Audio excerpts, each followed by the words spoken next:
Misalkan agama di Indonesia, misalkan ini pikiran saya. Di Indonesia itu negara yang mengaku paling religius, tapi kemakmurannya di bawah, korupsinya tinggi, gitu kan? Nah, jadi sebenarnya pengakuan mereka itu adalah pengakuan palsu. Mereka tidak religius, mereka cuma ngaku-ngaku religius. Kalau misalkan mereka ngaku-ngaku, kalau mereka memang religius, maka nggak mungkin tingkat korupsi kita tinggi. Kalau memang ngaku religius, nggak mungkin juga sampah bertebaran di mana-mana. Kalau memang religius, nggak mungkin kita pernah menemukan penipu. Pernah ketemu penipu kan? Saya juga pernah, semua orang di sini pernah menemu penipu. Jadi sebenarnya kita itu mengklaim, menjadikan agama itu sebagai tameng dari kejahatan kita. Bukan kita beragama, tapi kita mengaku kita beragama untuk menutupi kelemahan dan kekurangan kita. Sebagai contoh gini, kenapa negara-negara barat itu bisa maju? Ada sebuah tesis yang kemudian dipercaya oleh banyak orang, bahwa barat maju itu gara-gara mereka memperjuangkan semangat Protestan.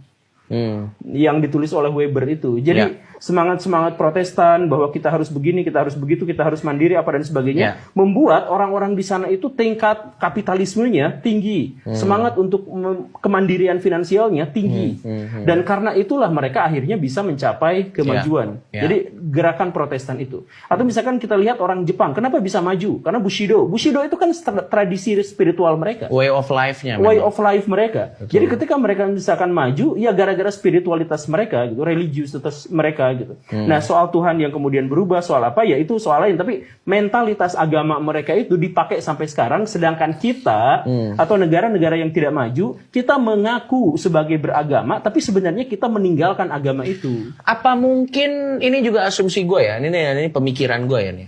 Apakah mungkin juga untuk negara-negara tertentu yang belum sampai ke tahap kemakmuran tertentu, paling tidak ada menangnya lah di taatnya gitu. Makanya akhirnya klaim walaupun ini jatuhnya self proclaim ya. Jatuhnya self proclaim gitu. Ini kan pada saat gue nggak ngerti bagaimana polling itu dibuat dalam menentukan mana negara yang dianggap paling religius gitu. Tapi paling tidak kan saat kayaknya gue religius gitu. Itu kan paling tidak kan. Nggak, itu pertanyaannya gini sebenarnya. Pertanyaannya misalkan gini ya. Apakah kalau sekarang Anda dikasih duit 1 miliar, Anda mau meninggalkan agama Anda? Nah, pertanyaannya misalkan kayak gitu. Betul. Jadi ternyata, oh enggak, oh berarti ini religius, yang gitu. Oh, caranya salah satunya seperti itu.